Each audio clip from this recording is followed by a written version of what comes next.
जो बच्चे CTET paper 2 देना चाहते हैं एसएसटी के लिए, उनके लिए एनसीईआरटी पढ़ना बहुत ज़रूरी होता है। तो यहाँ मैं हिस्ट्री का एनसीईआरटी लेकर आई हूँ। इसका फर्स्ट चैप्टर है ये। अध्याय देखिए 1, क्या, कब, कहाँ और कैसे। रसीदा का सवाल।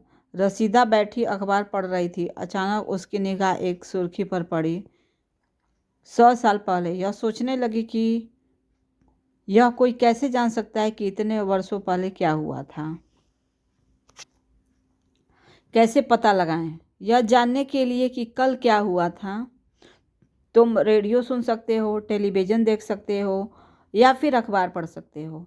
साथ ही यह जानने के लिए कि पिछले साल क्या हुआ था, तुम किसी ऐसे व्यक्ति से बात कर सकते हो जिसे उस समय की स्मृति हो। लेकिन बहुत पहले क्या हुआ था, यह कैसे जाना जा सकता है? अतीत के बारे में हम क्या जान सकते हैं? अतीत के बारे में बहुत कुछ जाना जा सकता है, जैसे लोग क्या खाते थे, कैसे कपड़े पहनते थे, किस तरह के घरों में रहते थे। हम आखेटकों, शिकारियों, पशुपालकों, कृषकों, शासकों, व्यापारियों, पुरोहितों, शिल्पकारों, कलाकारों, संगीतकारों या फिर वैज्ञानिकों के भी जीवन के बारे में जानकारी हासिल कर सकते थे। यही नहीं, हम यह भी पता लगा सकते हैं कि उस समय बच्चे कौन से खेल खेलते थे, कौन सी कहानियाँ सुना करते थे, कौन से नाटक देखा करते थे या फिर कौन कौन से गीत गाते थे, लोग कहाँ रहते थे। मानचित्र पृष्ठों में नर्मदा नदी का पता लगाओ। तो यहाँ पे देखिए नर्मदा, कई लाख वर्ष पहले लोग इस नदी के तट पर रह रहे हैं। यहाँ रहने वाले आरंभिक लोगों में से कुछ कुशल संग्राहक थे जो आसपास के जंगलों की विशाल संपदा से परिचित थे। अपने भोजन के लिए वे जड़ों, फलों तथा जंगलों के लिए अन्य उत्पादों का यहीं से संग्रह किया करते थे। वे जानवरों का आखेट शिकार भी करते थे।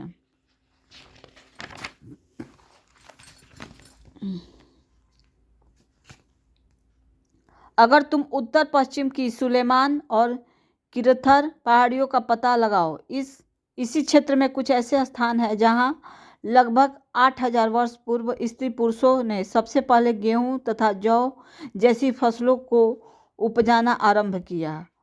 उन्होंने भेड़, बकरियों, गाय, बैल जैसे पशुओं को पालतू बनाना शुरू किया। ये लोग गांवों में रहते थे। उत्तर पूर्व में गारो तथा मध्य भारत में विंध्य पहाड़ियों का पता लगाओ। कुछ अन्य ऐसे क्षेत्र थे जहां कृषि का विकास हुआ, जहां सबसे पहले चावल उपजाया गया। वे स्थान विंध्य के उत्तर में स्थित है। यहाँ पे देखिए मैप है, यहाँ पे मानचित्र, उपमहाद्वीप का प्राकृतिक मानचित्र। यहाँ पे सबसे ऊपर काबुल नदी, सुलेमान, किरथर, सिंधु नदी, झेलम नदी, चेनाब नदी, सतलज नदी। यहाँ पे सबसे नीचे हिंद महासागर, इसको आप अच्छे से देख सकते हैं। मानचित्र पर सिंधु तथा इसकी सहायक नदियों का पता लगाने का प्रयास करो। सहायक नदियाँ उन्हें कहते हैं जो एक बड़ी नदी में मिल जाती हैं। लगभग 4700 वर्ष पूर्व इन्हीं नदियों के किनारे कुछ आरंभिक नगर फले फूले। गंगा व इनकी सहायक नदियों के किनारे तथा समुद्र तटवर्ती इलाकों में नगरों का विकास लगभग 2500 वर्ष पूर्व हुआ। गंगा तथा इनकी सहायक नदी सोन का पता लगाओ। गंगा के दक्षिण में इन नदियों के आसपास का क्षेत्र प्राचीन काल में मगध, वर्तमान बिहार में नाम से जाना जाता था।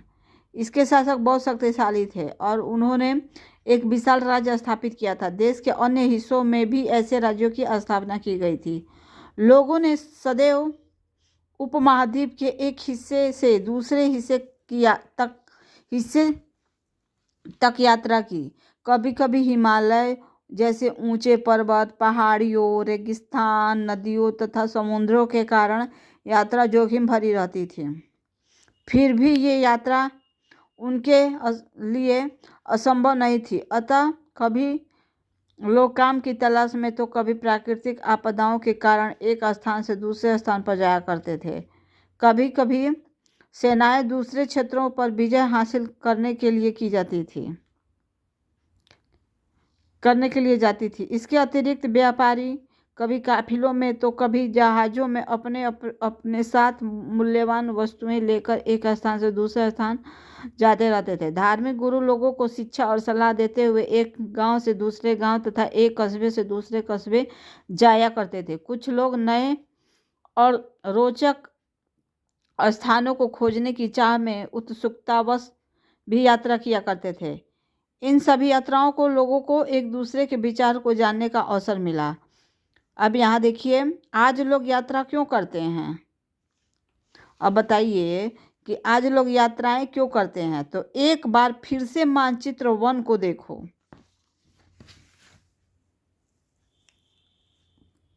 यहाँ पे देखिए 1, पर्वत और समुद्र इस उपमहाद्वीप की प्राकृतिक सीमाओं का निर्माण करते हैं। देख रहे हैं यहाँ पे, पर्वत और समुद्र इस उपमहाद्वीप की प्राकृतिक सीमा का निर्माण करते हैं।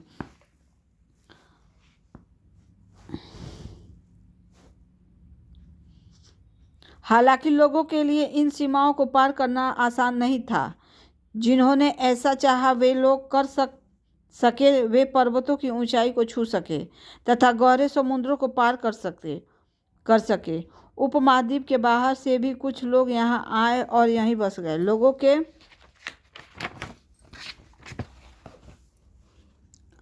लोगों के इस आवागमन ने हमारी सांस्कृतिक परंपराओं को समृद्ध किया।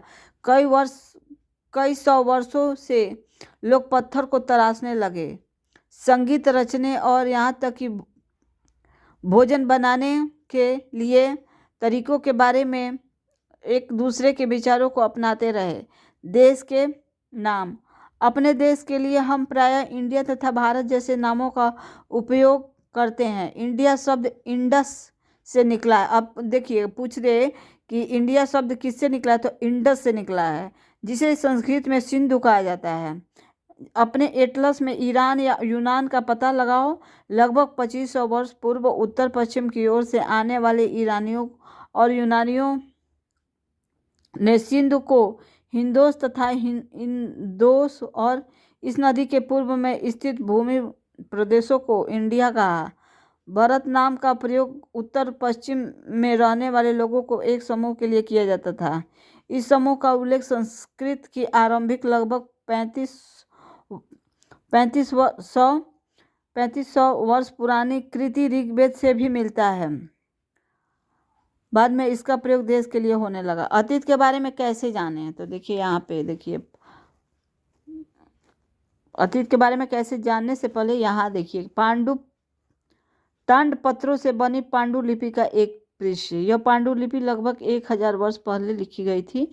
किताब बनाने के लिए ताड़ के पत्तों को काटकर उसके अलग अलग हिस्सों को एक साथ बांध दिया जाता था तथा भूर्ज पेड़ की छाल से बनी ऐसी ही एक पांडुलिपि को तुम यहाँ देख सकते हैं। यहाँ पे पांडुलिपि को देख लीजिए, ठीक है। फिर यहाँ चलते हैं, अतीत के बारे में कैसे जानें। अतीत की जानकारी हम कई तरह से प्राप्त कर सकते हैं।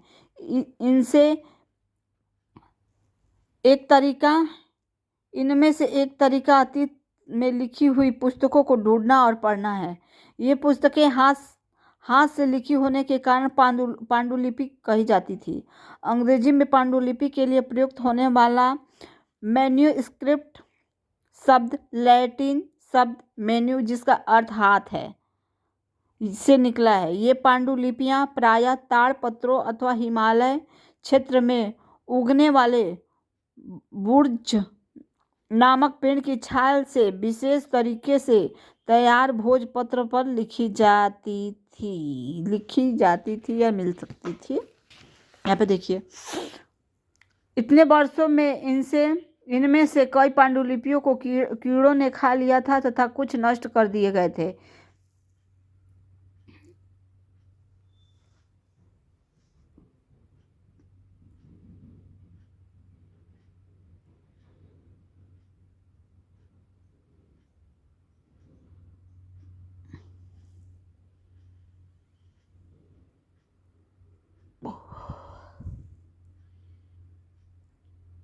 कई पांडुलिपियां आज भी उपलब्ध हैं। प्रायः ये पांडुलिपियां मंदिरों और विहारों में प्राप्त होती है। इन पुस्तकों में धार्मिक मान्यताओं एवं व्यवहारों, राजाओं के जीवन, औषधियों तथा विज्ञान आदि सभी प्रकार के विषयों की चर्चा मिलती है।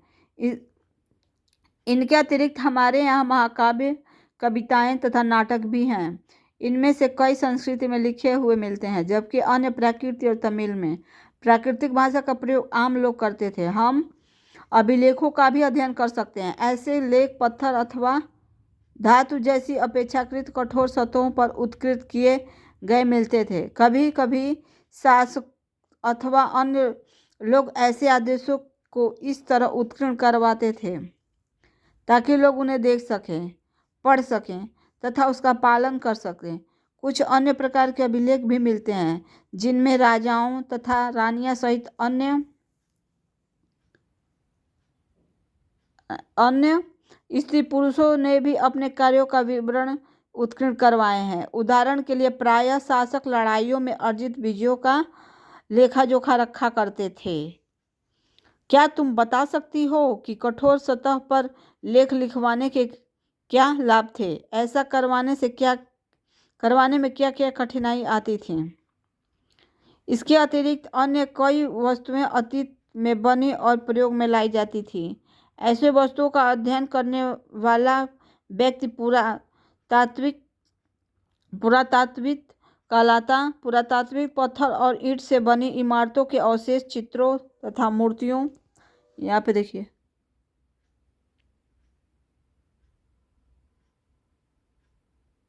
लगभग यहाँ से थोड़ा सा स्टॉप हो जाते हैं। यहाँ देखते हैं, लगभग 2250 वर्ष पुराना यह अभिलेख वर्तमान अफगानिस्तान के कंधार से प्राप्त हुआ है। यह अभिलेख अशोक नामक शासक के आदेश पर उत्कीर्ण करवाया गया था। इस शासक के विषय में तुम अध्याय 7 में पढ़ोगी। ये 6 का एनसीईआरटी है हिस्ट्री का। तुम अध्याय 7 में पढ़ोगी। जब हम कुछ लिखते हैं तब हम किसी लिपि का प्रयोग करते हैं। लिपियां अक्षरों अथवा संकेतों से बनी होती है। जब हम कुछ बोलते अथवा पढ़ते हैं तब हम एक भाषा का प्रयोग करते हैं। यह अभिलेख इस क्षेत्र में प्रयुक्त होने वाली यूनानी तथा अरामेइक नामक 2 भिन्न लिपियों तथा भाषाओं में है। अब वहाँ से जो स्टॉप किए थे यहाँ से लिखते थे। का अध्ययन करते हैं। वे औजारों, हथियारों, बर्तनों, आभूषणों तथा सिक्कों की प्राप्ति के लिए छानबीन तथा खुदाई भी करते थे। इनमें से कुछ वस्तुएं पत्थर, पकी मिट्टी तथा कुछ धातु की बनी होती हैं। ऐसे तत्व कठोर तथा जल्दी नष्ट न होने वाले होते हैं। पुरातात्विक जानवरों, चिड़िया, मछलियों की हड्डियां ढूंढते हैं। इससे उन्हें यह जानने में भी मदद मिलती है अतीत में लोग क्या खाते थे। वनस्पतियों के अवशेष बहुत मुश्किल से बच पाते थे। यदि अन्न के दाने अथवा लकड़ी के टुकड़े जल जाते तो जले हुए रूप में बचे रहते थे। क्या पुरातत्वविदों को बौद्ध कपड़ों के अवशेष मिलने होंगे? अब कपड़ों के बारे में है। पांडुलिपियों, अभिलेखों तथा पुरातत्व के जानकारियों के इतिहासकार प्रायः स्रोत शब्द का प्रयोग करते हैं। इतिहासकार उन्हें कहते हैं जो अतीत का अध्ययन करते हैं। स्रोत के प्राप्त होते ही अतीत के बारे में पढ़ना बहुत रोचक हो जाता है, क्योंकि इन स्रोतों की आवश्यकता से हम धीरे धीरे अतीत का पुनर्निर्माण करते जाते हैं। अतः इतिहासकार तथा पुरातत्वविद उन जासूसों की तरह हैं जो सभी स्रोतों का प्रयोग सुराग के रूप में कर अतीत को जानने का प्रयास करते हैं।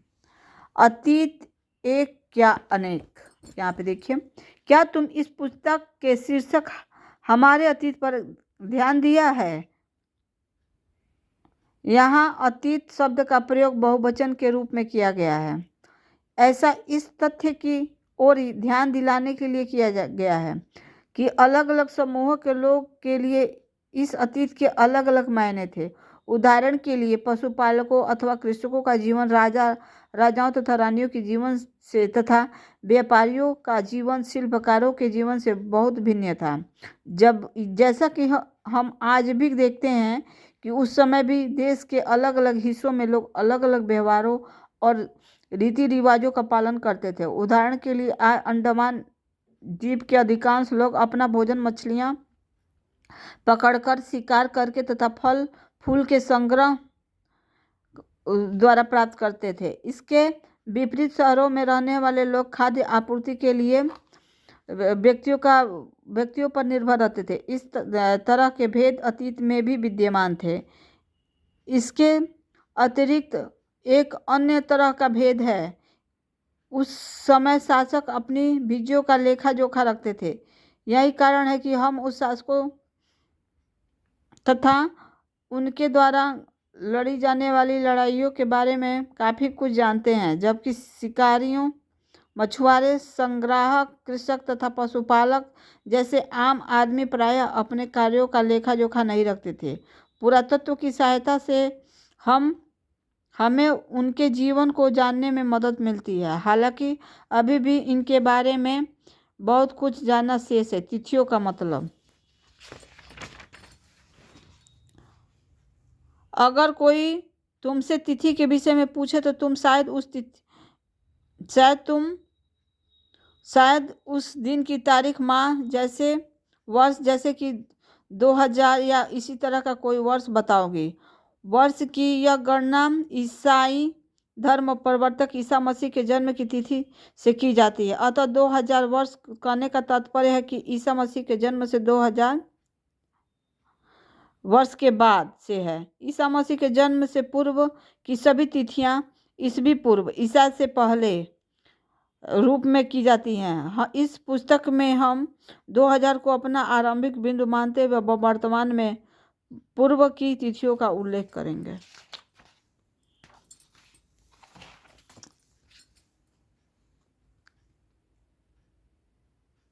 यहाँ पे ये देख सकते हैं आप।